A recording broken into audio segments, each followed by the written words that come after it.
We all know that finding quality clothes at stores can be a challenge, so in today's video I invite you to watch a few short TikTok and Instagram videos that will help you shop better. This first one is by a creator that also runs a dry cleaning business. $1,000 Loewe hoodie is a great example of a product failure in the fashion industry that made it into the market. Loewe chose to make this patch out of brown leather. Unfortunately, if it gets wet, this is what happens. The dry cleaner, me, has to remove the patch, clean it, and then sew it every time we want to clean it. That's just an enormous amount of money that the client has to spend to just service their garment. I really love this video because it shows very well what happens when we combine in one design two very different materials, or if we combine two very different colors, because different colors may also cause fabric dye bleeding. So this is something that I personally think whenever I'm sewing something, I try to avoid mixing like very different materials specifically for this particular problem, because it would be very difficult to maintain the garment as a whole without taking it apart, as in this Loewe hoodie case. So when you're shopping in the store, you see a beautiful garment, but it has like patch or something that is made either from very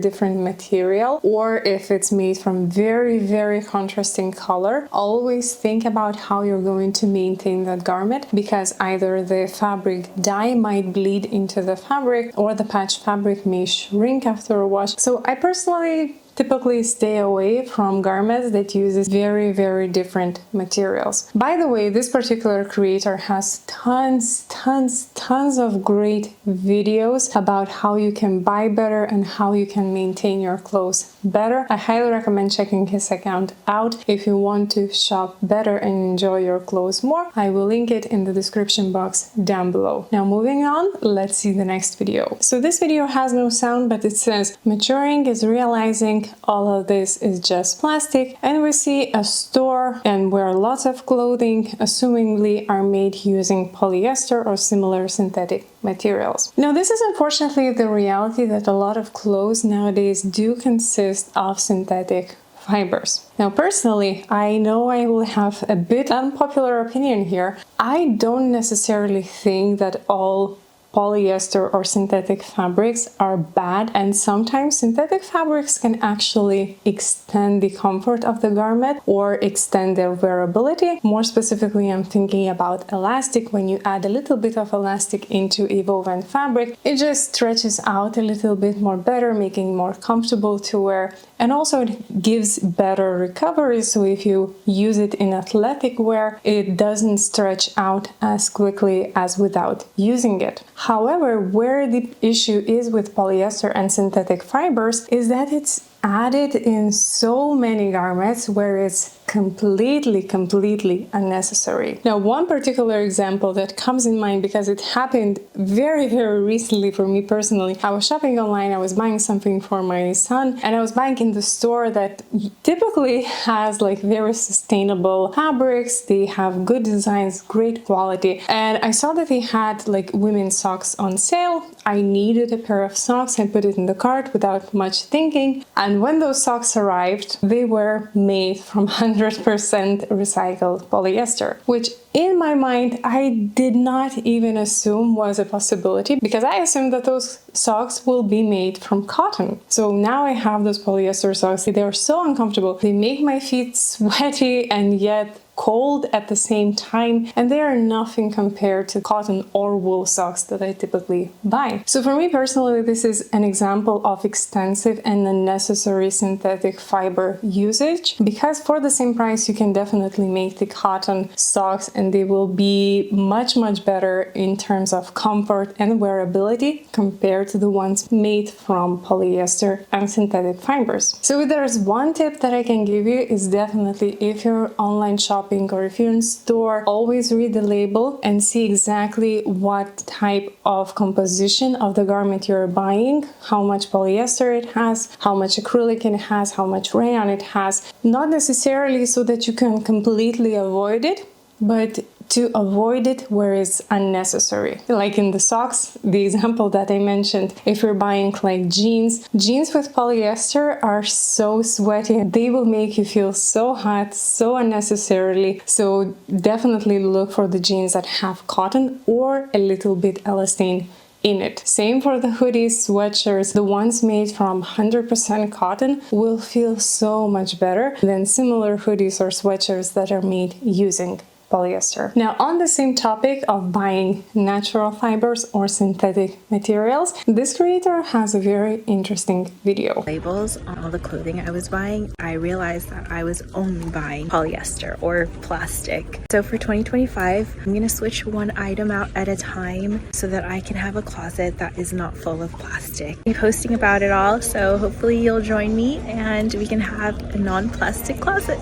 So what I like about this particular approach that she's going to change one item at the time. I really like this message that if you want to make some changes in your closet, let's say you want to move away from synthetic fibers and move into more natural fibers, you don't have to throw away everything that you already have, especially if they're in good enough condition to wear, but you can replace it one item at the time. I actually recently switched all my sweatshirts into 100% cotton sweatshirts. I sew all of them myself, and I have been just so happy about this change because the quality and the comfort that I get, the breathability that I get from 100% cotton sweatshirt is just truly unmatched. And these sweatshirts have been in so many washes and in so many dryers already, and they have not pilled yet, and they still look as good as new, which very often when I buy in store like synthetic sweatshirt, my number one issue was I buy it, wash it, dry it, and it immediately starts to pill or loses their color and does not look nearly as good as usual. So now I switched out all of my sweatshirts. I think I will move into switching all my t-shirts or maybe switching into sewing linen garments for the summer. But if you're shopping for your own closet in the stores and you want to move into more natural fibers, this is a very good approach to go ahead and change one item at the time. Focusing on replacing one garment at a time will give you more time to really find pieces that you love, you feel comfortable, and will last in your wardrobe decades. So moving on, I want to show you two videos that cover very similar topic. I saw her wearing it and I immediately ran and bought it, and the button just came off. Okay, this might not be the move. So in this video, the woman bought a vest from Zara. She's putting it on for the first time and the button comes off. And the second video is very similar. I hate to break it to you, but if you've been thinking of getting this Helsa coat because it is a stunning shape, looks very chic and luxe, do not do it. I have worn this coat twice, and after the first wear, like literally this morning, the buttons just started dropping off. It was insane. There's another one literally about to fall, and I just like lost them all in the street. The coat wasn't even buttoned. So both of these videos cover the same topic where you get the garment, it's new, and the buttons start to fall apart. Now this is something that is really frustrating. I think especially frustrating in the second video because from what I've been able to Google, that coat is pretty expensive. It's about $700. So you would expect that the buttons would keep in place, but instead they're starting to fall apart. And honestly, when I look at the coats or jackets in the stores, one of the main issues sewing wise that I see is that the buttons are not securely attached, and if I buy a jacket or a coat in store, one of the very first things that I need to do is fix the buttons because they loosen up pretty quickly. Now this doesn't happen all the time, but it does happen. Now typically if you're buying online, it's very difficult to feel if the button is loose, or even if you're buying in store, or if you really love the garment but the button is not staying in place, well, this is actually a very easy adjustment that you can make, and you can reattach the button if it's not lost and it did not fall somewhere in the street and you cannot find it. You can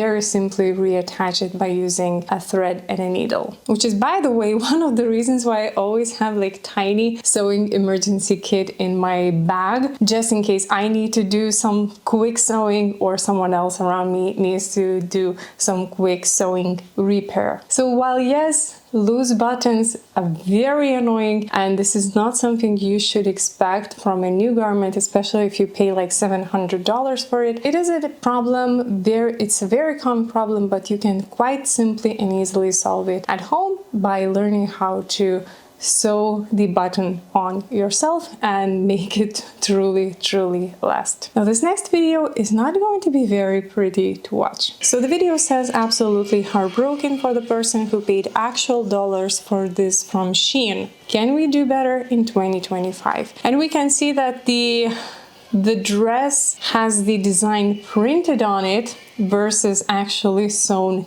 details. And I think that this is going to be bigger and bigger issue as we move towards more AI generated stuff, because I can guarantee you that this was like AI generated image. It looked online at the store, at the online store, okay, but once it arrived, everything is just printed. And I've seen quite a few samples, not only with clothing but with home decor pieces. Like, they show a very nice AI generated picture on the website, but once the item actually arrives, you see that it's just printed and nothing is sewn onto it. So unfortunately, I think that we're going to see this happening more and more often, and the way to avoid it is shopping in the stores that you can trust, that are showing true, original, non-AI generated photos, and look for the product descriptions that they're providing. The more information you have about the product, about the fabric composition, about the stretch, about the fabric weight, the better informed decision you can do, and avoid buying garments like in this video. And to conclude this video on a more positive note, I want to show you one very great initiative by this creator. When you intentionally look for stained clothing at the thrift store because you know how to sew and you can turn damaged items into this, and it's beautiful sweatshirts, very